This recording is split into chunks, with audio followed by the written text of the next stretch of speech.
What if I told you the world that you're living in isn't real? That you're a slave, a debt slave. This system is built on your desire to not only get into debt, but to stay in it.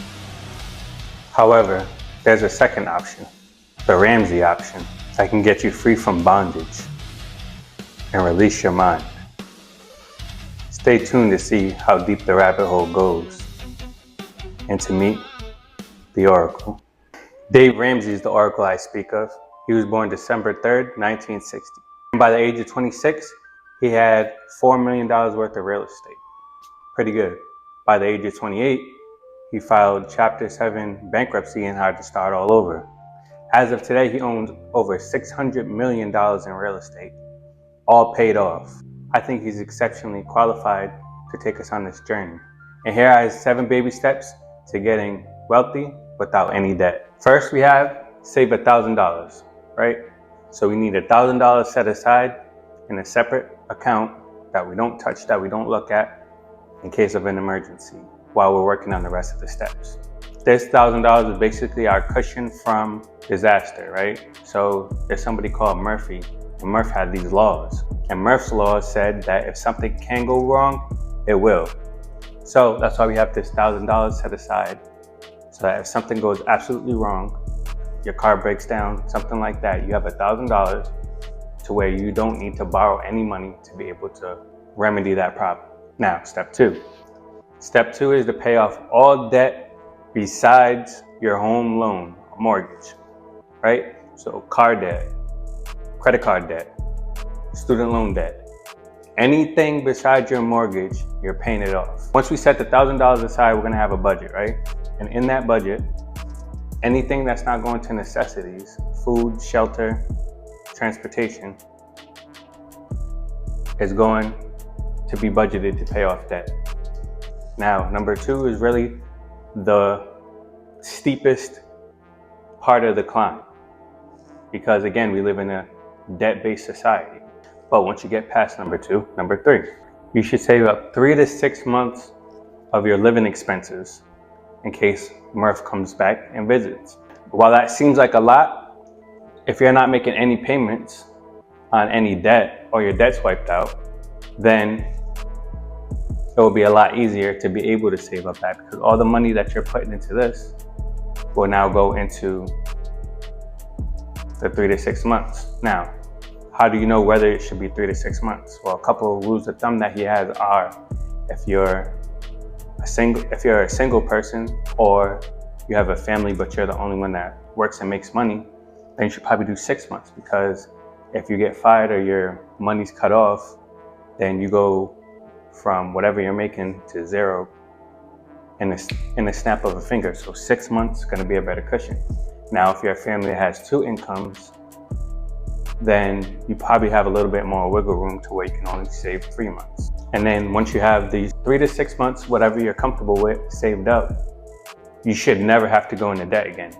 Because if you have 6 months of expenses saved up, basically anything that happens to you, you'll have enough to cover. And then instead of going in debt to cover it, you just dip into your emergency fund, right? And then you just pay yourself back. So whatever step you're on, you go back up to step 3 and you replenish this fund before you move on again. Now, step 4. Now, step 4 is where the wealth building happens. So all your debt's paid off and you have a nice cushion. Now you can focus all your extra income that you find in your debt onto investing, right? And you should be investing at least 15% is his rule of thumb.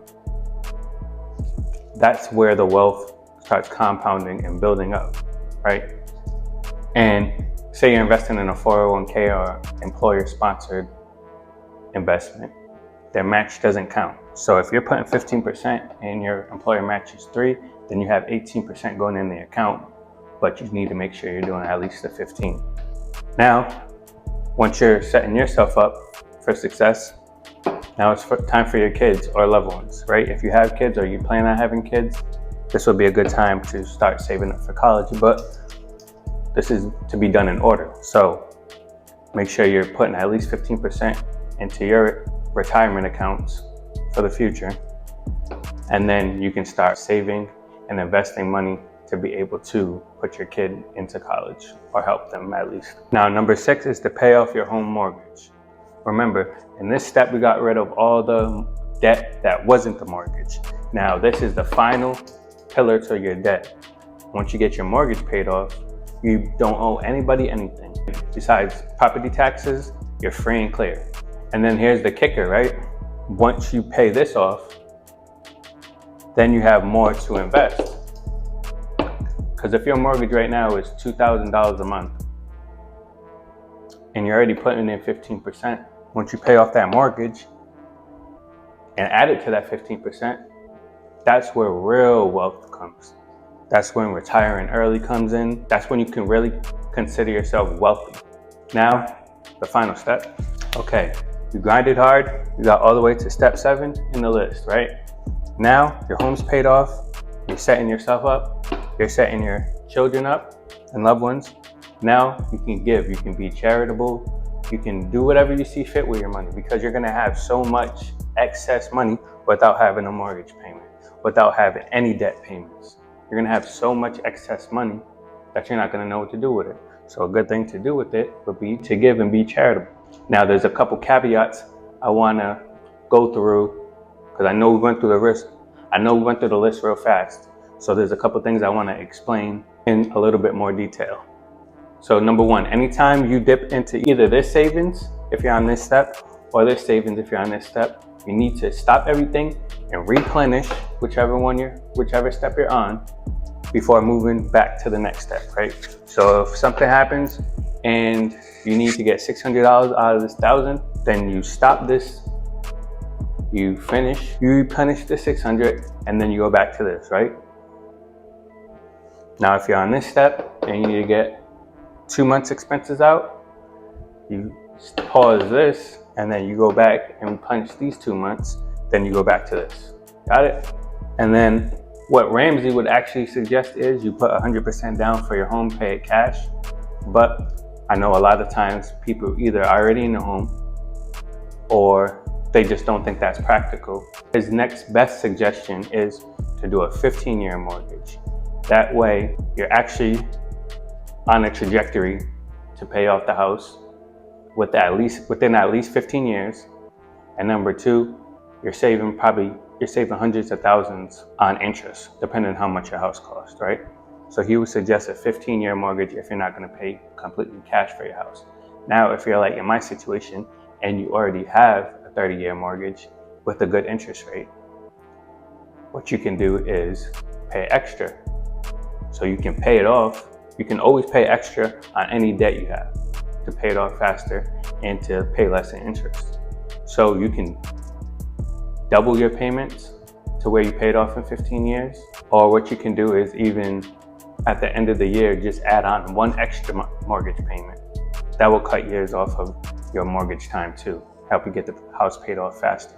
Now again, the second one's gonna be difficult, right?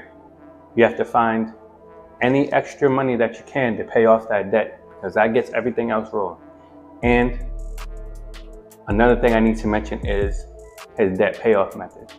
So what he prescribes is what's called a snowball. A snowball is you write down every single debt you have, right, besides the mortgage at this step, and you're gonna pay off the smallest balance, no matter the interest rate, the smallest balance first, right? And then the minimum payment you're paying to that, then you go into paying off the second and the third, and you go all the way down the list, and every time you knock out a debt, all the money that you were putting into it rolls down to the next debt. So it's a snowball. So your debt payment keeps getting bigger because you're eliminating debt, but you're using the same amount of money to eliminate more debt, right? The other method would be called the avalanche, where you pay off the highest interest rate first. But we're not gonna do that. We're gonna do a snowball because we get quick wins, which keeps us motivated, which keeps us going. And it's more of a psychology thing than a math thing. And the final thing I need to add to go with this list is, again, Dave's suggestion is while you're doing this whole list, you don't take on any more debt. So he wants you to cut up your credit cards, not use debt for anything. Literally use cash for everything, or a debit card. Don't use debt at all. That's his prescription. Again, This is your decision. You can stay in the matrix of debt, or you can free yourself. It's not easy. There's only 7 steps, but this step alone could take you 2, 3, 4, 5 years, right? This step alone could take you 15 years. So it's not a get rich quick. It's not a pretty method, but it's effective. It's worked for tens of thousands of people. And if you do stick with it and you do it wholeheartedly, it can work for you. Now it's time for you to decide if you're going to take the blue pill or the red pill. That's the video for today. I'm out.